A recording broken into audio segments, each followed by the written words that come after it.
We're going to give you our conference championship game predictions. The first one is going to be the Bills at the Chiefs. Now, the Chiefs are in the AFC Championship game for the third consecutive season. This is the first team to do that since the Eagles in 2002 and 2000 through 2004. And would you believe it? That was with Andy Reid when they played 3 straight home conference games with that one.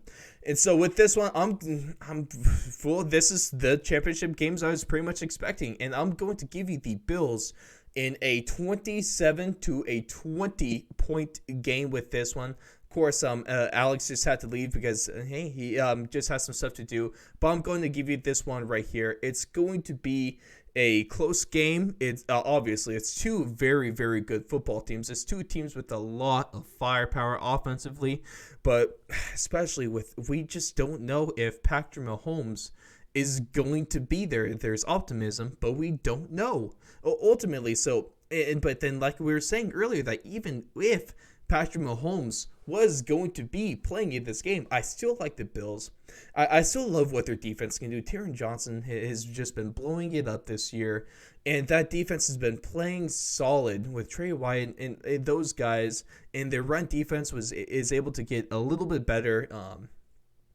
And I feel like the Bills just the more complete team. Believe it or not, I had them as the number 1 team in my power rankings in week 16 and 17, and they still are. I still believe that the Bills are the top team. I still believe Bills Mafia. We're going to get the Bills as Super Bowl champions this year. Would you believe it? Now, the next game is going to be the Packers at the Bucks, and this has implications on it. There's history behind this, believe it or not, for both the quarterbacks and the teams. The Packers and Bucks, of course, if we remember it, back in week 6, what feels like a year ago, which is just speaks testaments to the way this season's gone.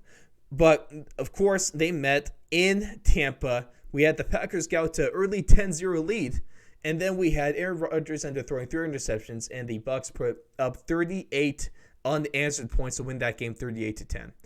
And what happened in this game is what the Bucks had success was. It was with their blitzing, because he blitzed the living hell out of the Green Bay Packers. And also, what's going to be a problem now is he went down. David Bakhtiari, he won't be there to help. But at the very least, this Packers offensive line that seemingly took a huge hit, which in reality they did. That David was one of the best left tackles in the league, maybe even the best if you want to argue that. It'd be hard to argue against you. And they go in and they play against a great, best defense in the league with good pass rushing, with good linebacking core, with a good defensive secondary, and they give up 0 sacks and only 1 quarterback hit. Now, that is a very, very good testament to the ability of that offense line and their ability to play through that. So that's going to help them. And then the other kind of history behind this is the Tom Brady Aaron Rodgers history.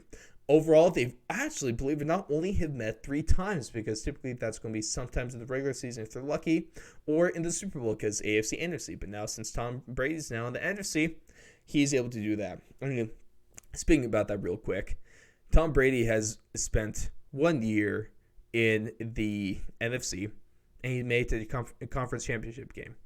There is a team that has had 24 years since 1996, and they have not made a conference championship game, and that is your Dallas Cowboys. So Tom Brady, since 1996, has had more conference championship game appearances than the Dallas Cowboys. Now, that's just a fun stat right there. But Brady and Rodgers all time, they're 2-1 with Brady taking the lead in this one. But at the other side of the football, you have Aaron Rodgers. He's having a career season. He has 50 touchdowns to only a handful of interceptions. Absolutely crazy what he's doing. He has a career high 120.7 passer rating. This guy, I mean, if you haven't kind of figured it out by now, he's all but guaranteed to win that MVP this season, and rightfully so. So these are 2 very different teams than what we saw back in week 6. And that's why I'm going to go with what we were saying, the buy or sell segment. I'm going to go with the second best team in the league right now. Right now, this is second best team against the fourth best team in the playoffs.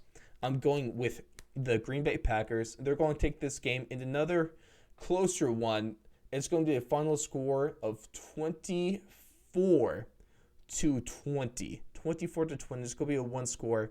It's going to be very tightly contested, but it's still, at the end of the day, like I said before the playoffs started, it's going to be Bills versus Packers. It's Super Bowl 55.